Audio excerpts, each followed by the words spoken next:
What's up, guys? I just want to make a quick video.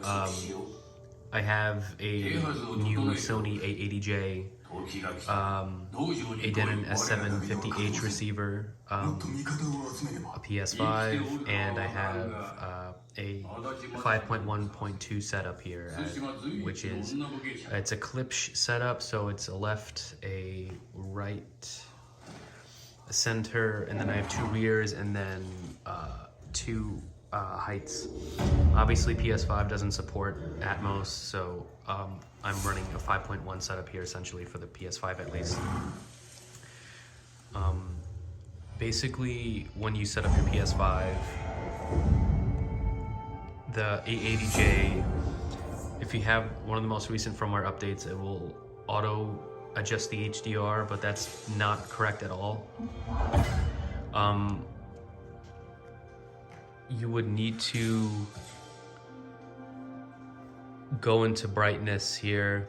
You would need to turn this to off for a second and then go about 15 clicks up in the PS5 HDR menu. That way it clips at 1000 nits, and then you put gradation preferred back on. Also, I keep this at limited, not auto, because the PS5 defaults to auto, but the auto on PS5 really is RGB full, and so I just like to keep everything unlimited. So on the PS5 it's unlimited, and on the TV it's unlimited. Also, if you go to screen, automatic, which means it's at RGB 444, at least because it's 4K 60 in HDR. If you go to 120 hertz, it ends up going to 422, I believe, and not full 444, just because the PS5 bandwidth is capped. RGB range limited. You could do full and then have the TV set to full. I just like to do limited. It won't matter as long as you match it. And for sound, because I have the PS5 connected to the TV, not the receiver, the TV. I have it connected to HDMI 4 because on the A80J,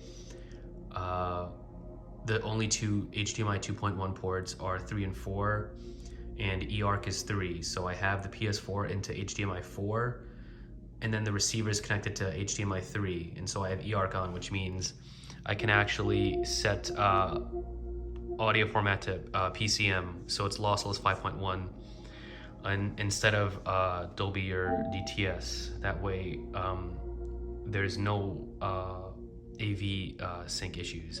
There's no lip sync. There's no AV lag whatsoever if you set it to linear PCM. And when you, at least because it's a Sony machine to a Sony TV, it automatically went to game mode. It actually locks you into game mode. And I'll just go over the settings quickly. Let me zoom in here. Brightness, keep contrast at 90, keep it at 90. Brightness is max, gammas, leave it at 0. All this will automatically set to this when you go into game HDR mode. Leave live color off, turn reality creation off. I don't know if it was on when it first did it, but leave it off. And smooth gradation, leave it off. You want motion flow off, and video signal, this is what you should have it as. There will be raised blacks when in 444 mode, RGB 444. I've checked for Ghost of Tsushima even. Why am I in this menu? I think it's because either the console, the way the game is displayed, even on my LG C9 in my room, putting it 444 in PC mode, it would cause very slightly raised blacks, and you could only see it if you go like 1 centimeter away from the screen and you like look for it.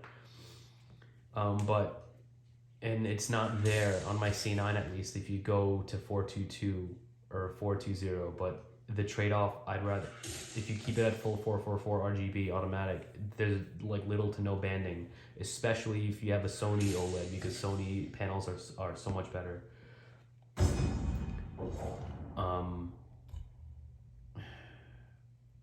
What is this? Okay. So yeah, multi-PCM for the receiver. There's no AV lag whatsoever because of this eARC. What else? PS5, yeah. Ghost's HDR content looks very good. It looks great. For games like Ghost of Tsushima, where it supports HGIG, you really don't have to do anything else. Just set that PS5 HDR thing to 1000 nits and then turn gradation preferred back on. But if you have a game like Horizon, which I do have here, any other game that has an in-game HDR, you want to just set it to 1000 nits. So for something like GTA, you can do it manually. Witcher 3 does not let you manually set HDR brightness, so you just let the TV do its thing. Horizon, I just set it to whatever HD TV tested, which is -2 and then brightness and then -8 highlights, because it's pretty much at 1000 nits with that, it's at like 800. But that has a really weird HDR calibration thing going on, so yeah. This was just something quick to show how I'm using a receiver with a PS5 with a Sony A80J. Great picture quality, by the way. Yeah.